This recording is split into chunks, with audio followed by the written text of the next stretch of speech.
বাবা আমি অফিসে যাচ্ছি। ঠিক আছে বাবা। হ্যালো, আমার একটু কনফিউশন আছে, আমি শাড়ি পরে যাব না চুড়িদার পরে যাব? এর মধ্যে কি কনফিউশন? যেটা তোমার ভালো লাগে তাই পরে আসো। ঠিক আছে, চুড়িদার পরে আসছি। ওটা মডার্নও এবং হোমলিও। Okay bye. দাদা গুড মর্নিং। তোমার জন্য তো গুড মর্নিং, আমার মর্নিং তো সব কটা ব্যাড। তুমি তো বাইকে বসলে, স্টার্ট করলে আর চলে গেলে। আমাকে তো ইডলি বানাতে হবে, কাপড় ধুতে হবে, জানি না আর কত কত কাজ আছে। হ্যালো, আরে আমি বলছি। এই আবার কি না, কনফিউশন হলো? আমি চুল খুলে আসবো না চুল বেঁধে আসবো? সন্ধ্যা, ঠিক আছে ঠিক আছে, আমি নিজের পছন্দ অনুযায়ী আসছি। বাই।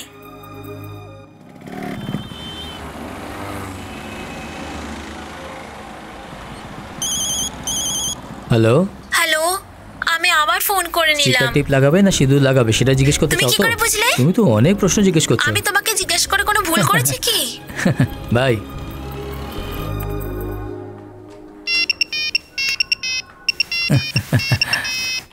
শোনো, তুমি আমার ঘর থেকে অফিসে আসা পর্যন্ত শাড়ি পরবো কি টিপ পরবো কি এসব জিজ্ঞেস করার জন্য 40 বার ফোন করেছো। তুমি যেমন তেমনই থাকো, এটাই আমি পছন্দ করি, বাবারও এটাই পছন্দ হবে। Okay. বাই। দুপুরে দেখা হচ্ছে ঠিক 3টের সময়। ওকে, ঠিক 3টের সময় আসবে। বাই। বাই।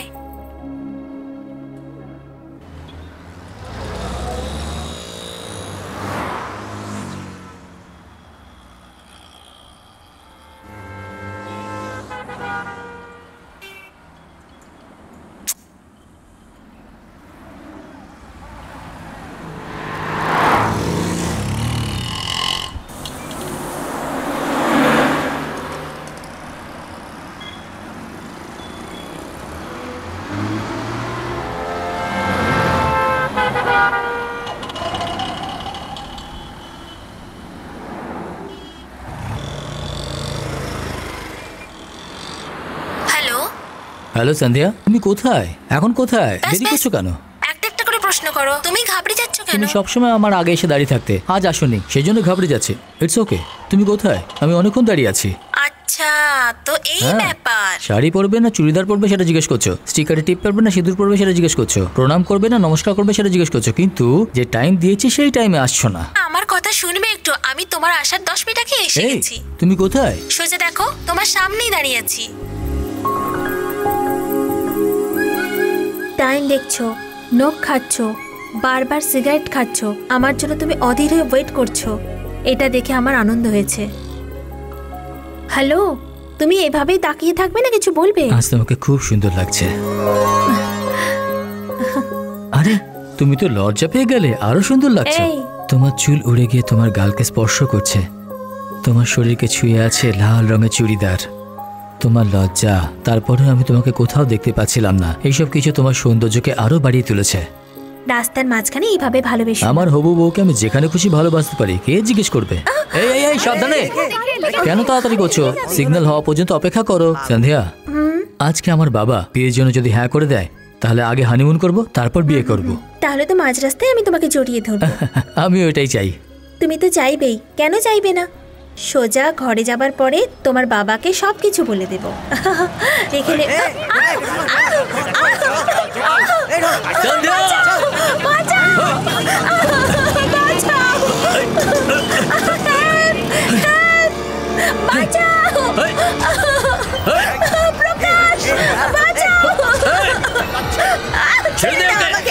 ছেড়ে দাও বলছি, ছেড়ে দাও, লিভ মি। প্রকাশ, কোথায়? সন্ধ্যা! ছেড়ে দাও বলছি। হেই! সন্ধ্যা! সন্ধ্যা! সন্ধ্যা! বাঁচাও! সন্ধ্যা! ছেড়ে দাও। সন্ধ্যা! প্রকাশ!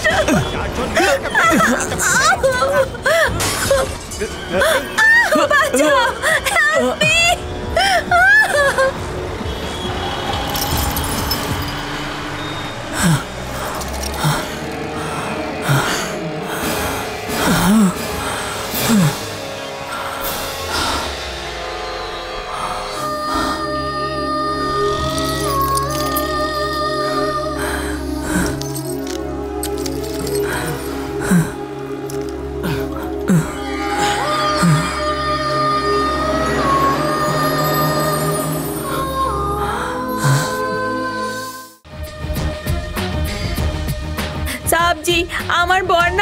নাম ঠিকানা বলো। স্যার এসআই কোথায় আছেন? বাইরে গেছে, আপনি ওর সঙ্গে দেখা করুন।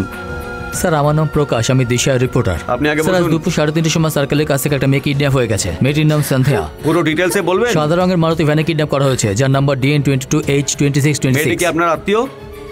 স্যার ও আমার বোন, আপনি রিপোর্ট তো লিখুন স্যার। স্যার টালিগঞ্জ পুলিশ স্টেশনে গেছিলাম, ওরা এখানে পাঠিয়ে দিয়েছে। শুনুন, সার্কেলের এদিকের অংশটা আমাদের অধীনে, স্যার আপনি ওদিকেরটা নয়। কমপ্লেন লিখুন না স্যার। এসআই রাউন্ডে আছেন, এসে পড়বেন। আপনি বসুন না। আপনি তো লিখতে পারেন। 1 মিনিট। হ্যালো প্রকাশ, বলুন স্যার। তুমি কোথায়? টালিগঞ্জ পুলিশ স্টেশনে আছি, এসআই রাউন্ডে গেছেন, আমি ওয়েট করছি। কমিশনারের সঙ্গে কথা বলেছি, এসপির সঙ্গে দেখা করতে বলেছেন। আমি সবকিছু বলে দিয়েছি, তোমরা ওর সাথে দেখা করো। Okay sir. কখন এসআই আসবেন? না, না, কখন আমরা লিখতে complaint পারি না। লিখবেন? এসআই আগে আসুক, তারপর উনি লিখবেন। আরে চলো এগুলো দাদা, কি? এসপির অফিসে যাব। চলো।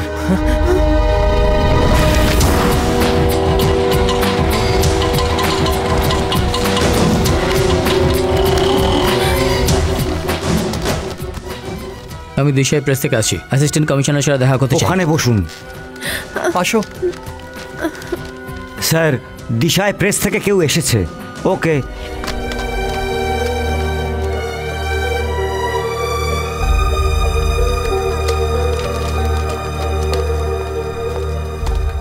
হ্যাঁ, ফাইল স্যার নিয়ে আমার এসো। নাম প্রকাশ, আমি দিশাই প্রেস থেকে নমস্কার। এসেছি। স্যার, সিএম এর আজকে ইউজুয়াল দিন, হ্যাঁ। 8টার সময় বেরিয়ে সোজা ঘরে যাবেন। সবাইকে বলে দিয়েছি Okay. আমি। স্যার আজকে ইস্টার্ন বাইপাস হ্যাঁ, থেকে কমিশনার সাহেবের সঙ্গে কথা বলো, কিন্তু কাজ হয়ে স্যার- যাবে। স্যার- কেন ভাই, পাবলিক প্রসিকিউটর আজ এখানে কি মনে করে? কালকে গোবিন্দের কেস অপোজিশনের উকিল সাক্ষীদের পয়সা দিয়ে কিনে নিয়েছে। আমি তো একজন সরকারি উকিল, পাবলিকের থেকে আমার কোনো সাপোর্ট নেই। আরে কোনো ব্যাপার না, আগামী দিনে তুমি জজ হবে, কিন্তু ও তো শেষ পর্যন্ত লয়ারই থাকবে। স্যার স্যার স্যার শুনুন, কোনো প্রবলেম থাকলে আপনি ওই এলাকার পুলিশ স্টেশনে যেতে পারতেন, না হলে আমার সঙ্গে দেখা করতে পারতেন। তা না করে আপনি সোজা কমিশনারকে জানালেন, এখন আমাকে শুনতে হচ্ছে। হ্যালো, কিরকম আছো? চলে আসবো ডার্লিং, দেখছো তুমি? তাড়াতাড়ি আসবো। কাল অফিসে দেখা করবেন। Sir 1 minute. দিনের বেলা একটা মেয়ের কিডন্যাপ হয়ে গেছে, কমপ্লেন করতে গিয়েছিলাম, পুলিশরা বললো এটা আমাদের এরিয়া নয়, অন্য পুলিশ স্টেশনে গিয়ে কমপ্লেন করো। আর ওখানে যখন এসআই থাকবে তখনই কমপ্লেন লেখা হবে। যখন আমার সাথে এরকম ব্যবহার করছেন তখন পাবলিকের সাথে কি করবেন? দেওয়ালে পোস্টার লাগিয়ে পাবলিকের বন্ধু হওয়া যায় না স্যার। ওই মেয়েটার সঙ্গে তোমার সম্পর্ক কি? আমি ওই ওর মেয়েটিকে ভালোবাসি, ওকে আমি বিয়ে করব।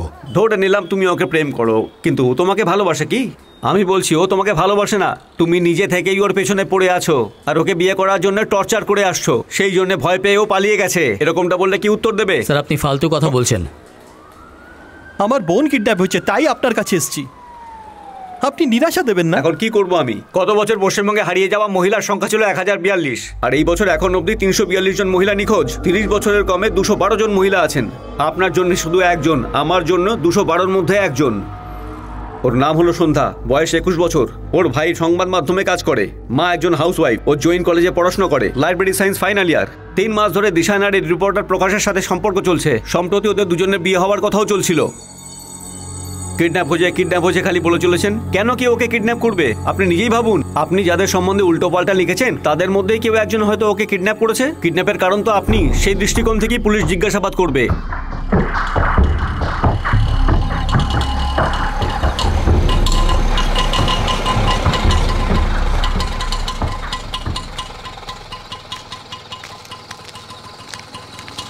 সব ঠিক হয়ে যাবে, সব ঠিক হয়ে যাবে।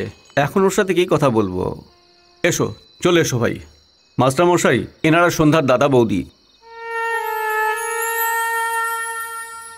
সেদিন মেয়েটার সাথে দেখা হওয়ার কথা ছিল, কিন্তু তার আগেই সব হয়ে গেল। এর চুপচাপ গ্রামে চাষবাস করা উচিত, কিন্তু ও প্রেস রিপোর্টার হয়ে গেছে। আমি বারণ করেছি অনেকবার, কিন্তু আমার কথা শোনেনি। প্রত্যেককে শত্রু বানিয়ে নিয়েছে। এর যদি কিছু হয়ে যেত তাহলে চিন্তা করতাম না, কিন্তু আমার হবু বৌমাকে গুন্ডারা তুলে নিয়ে গেছে। লোকেদের আমি কি জবাব দেব? সন্ধ্যা ওর সঙ্গে দেখা করতে গেছিল, তখনই এই ঘটনাটা হলো। ওনার এমডি তো কমিশনারকে ফোনও করেছিলেন, আর আমরা নিজেরাও কমিশনারের সঙ্গে দেখা করতে তাহলে গেছিলাম। ওতে কিছু লাভ হলো কি? চিন্তা করো না, সব ঠিক হয়ে যাবে। এই সব উপরওয়ালার খেল। কমিশনারের সঙ্গে দেখা করতে গেলে গিয়ে দেখা করে নেবে, এর মধ্যে টেনশনের কি ব্যাপার আছে?